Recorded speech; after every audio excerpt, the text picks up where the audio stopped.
So AMP1 has an effects loop and it can be switched from serial to parallel.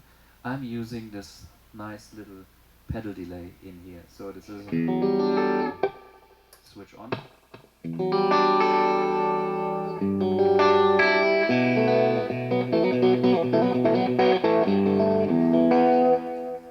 Okay, with external foot switch, I can use the amp on top of a cabinet and use it just like an amplifier head, just like your normal Marshall, Buchner, Houston Kettner, whatever head. And then you have a 2-channel switching with a standard foot switch. So the standard foot switch does clean overdrive here and boost on the second switch. So very easy to use. And if you want to go for 3 sounds, you can actually program your favorite settings into AMP1. So you put a setting here, like for instance, you want a clean channel and you want boost, and then you like to memorize it. You hold the button and it flashes, and the next button you press here, it will be memorized. And I can do like 3 internal presets. To recall the presets, I have to switch off and power on while holding this. Okay? So now this is my clean sound, like, and here I have some other sounds. So this is a very easy way to use 3 sounds with this pedal. But I also have my own remote control. The remote gives you direct access to all of the functionalities of AMP1. There's a button for the clean channel, for vintage channel, classic, modern, and there's a button for the boost, there's a button for the reverb, there's the effects loop switch on off, and extra functionality, which is a second master volume you can dial in here, and a power soak.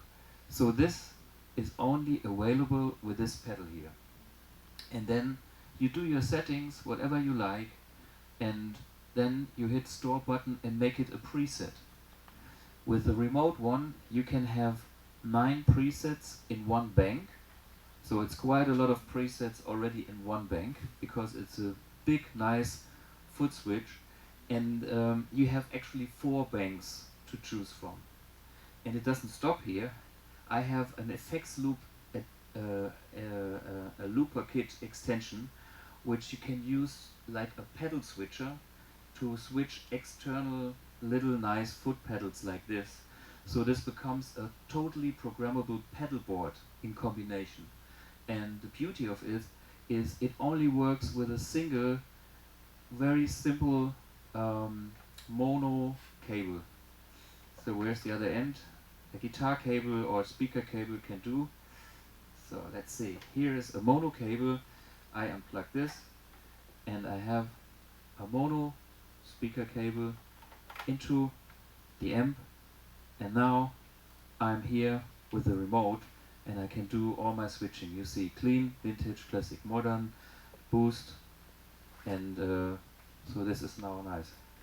What I can do also, I show you the extra functionality. Let's go and see what happens if I have the clean channel.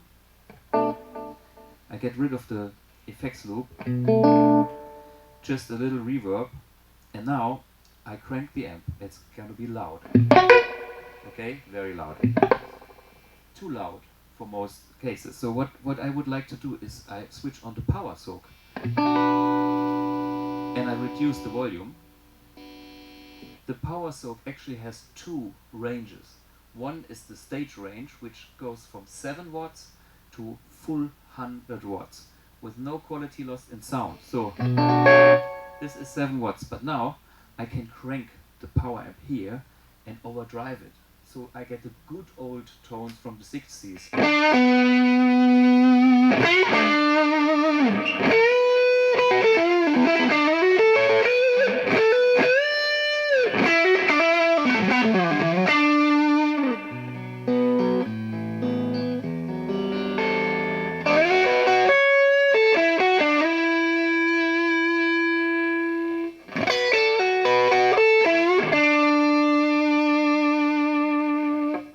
So that's the old school sound. Remember, this was the clean channel, but I had every kind of distortion coming from my power amp stage. So this also proves my power amp stage, which is using a tube in combination with a push-pull design, with a pulse modulating design that recreates a push-pull design of a valve power amp. You can hear the sound of a good old tube power amp, and this is done in this little box here. I find this quite astonishing. And also, you can go back for the home level. The home level is enough to make your neighbors cry.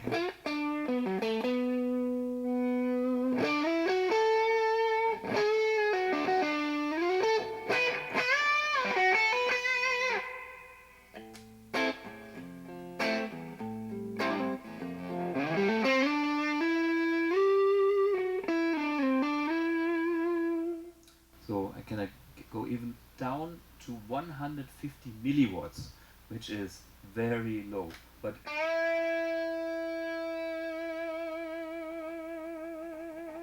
you get tons of sustain at the volume that your neighbor can still watch television, especially in Japan. It's very important.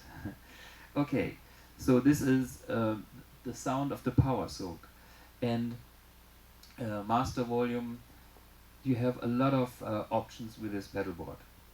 But if you want to use your own foot controller, I have an adapter which makes this socket a MIDI input.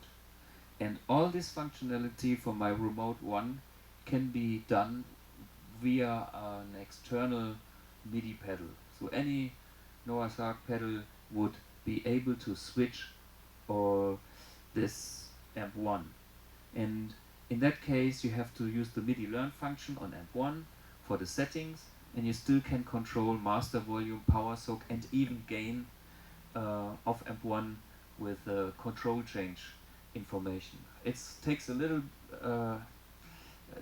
technique to program it, but it works. And so you can build up your own very powerful, very sophisticated setup, and you define how complex it is. You keep it simple, you make it more advanced, or you go crazy. Up to you.